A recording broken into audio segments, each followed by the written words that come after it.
Hi guys, it's Debbie, and today I would like to speak about the brand new second season of Westworld, which aired last night on HBO with the opening episode of Journey into Night. I will try to not reveal too much about this second season's first episode to not spoil everything for who hasn't seen it yet, but this video will include references to events which happened in the first season, so beware of spoilers if you haven't seen it yet. The first season of Westworld introduced us to a new and completely mind-boggling concept, the futuristic idea of robots which are basically indistinguishable from humans. They look like us, they move like us, they are programmed to act, think, speak like us, and in particular in the series they are used to entertain humans in an amusement park, Westworld, which is more like a huge live-action game. A big issue steps in when we are questioned whether all of this is correct, and especially when some programmers abuse of their godlike power and use the robots in whatever way they please. They just allow them to be killed, raped, mistreated over and over and over. Most of the robot system is reset after every traumatic event, but some of them eventually start to have flashbacks to their past, to what actually happened, and others proceed along a journey of self-discovery, arriving to the point of basically developing their own consciousness. So the end of the first season left us with a very chaotic situation. We had hosts physically rebelling against the system, trying to escape from their enslavement to humans, standing up to their owners which had always mistreated them. We even see Dolores stating that one day hosts will take control over humans, which,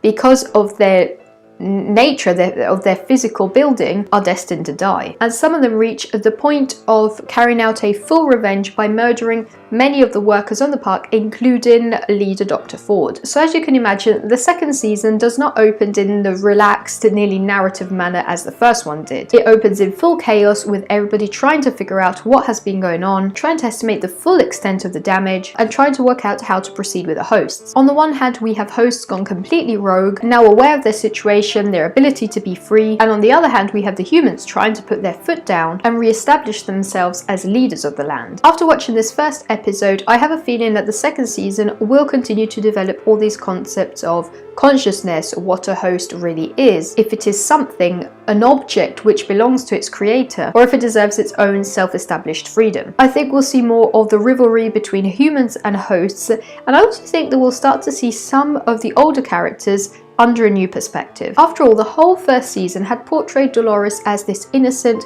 country girl, but then as her consciousness started to build, we discovered that there is a much more aggressive side to her personality. She openly embraces her new capabilities. She has no fear in lashing back, even in ways we would not totally agree with. So I think this new season might challenge our likings for certain characters. It might bring up things about them we were not expecting. In general, I think there will be a much deeper insight into many of the main characters' identities. For example, I'm very curious to know more about Bernard. He was one of the most interesting characters in the first season, and he was left very traumatized towards the ending episodes. I would love to learn more about him. In general, I think the focus will no longer be on humans creating robots, for example in the first season, Theresa, Dr. Ford, so this huge, powerful, simulated reality industry, but rather on the host background and what they're capable of doing, of how they believe what they're doing is right, but is the way in which they're obtaining their freedom right? There is one human which I am very curious to learn more about, which is William, the Man in Black. In the first season, we discovered that one of his biggest dreams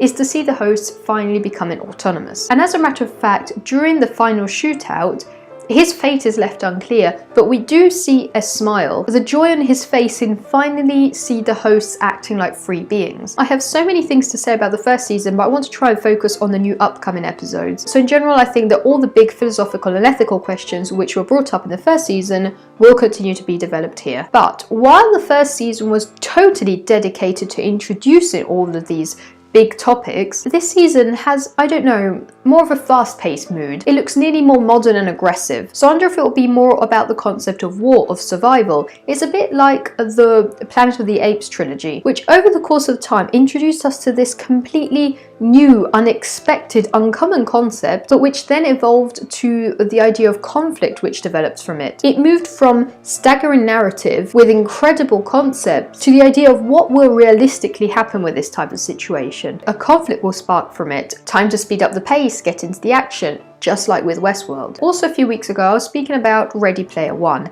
and about how the concept of technology is no longer presented as completely separate from the concept of human life, and of how new realities are becoming a more mainstream topic in the media. And we can see this again with Westworld. We speak of it as a completely unthinkable concept, but in reality it's not that far from conceivable. It's not a thing that we now cannot envision, on the contrary of the people that lived before us. So philosophy, big ethical questions, eternal concepts such as life, death, love, but set in a well-grounded reality. And this is a recurrent feature in the works of Jonathan Nolan, co-writer of Westworld with Lisa Joy Nolan. Interstellar is all about big concepts about time, love, space, but still in a very down-to-earth manner. We can actually understand how technology is aiding or not these concepts. The Prestige is all about trust, family, loyalty, love, but these ideas are never presented in a dreamy, airy manner. So when the second season of Westworld opened last night, all the big questions which were brought up in the first season were not left just drifting, but were grounded with death, people suffering, the physical consequences of the rebellion at the park, the physical damage, the fear for the future, the uncertainty of what will be next. Let me know if you're watching this new season of Westworld with a comment down below. I hope you enjoyed this video. If you did and you'd like to see more, feel free to subscribe, and I'll see you soon. Bye.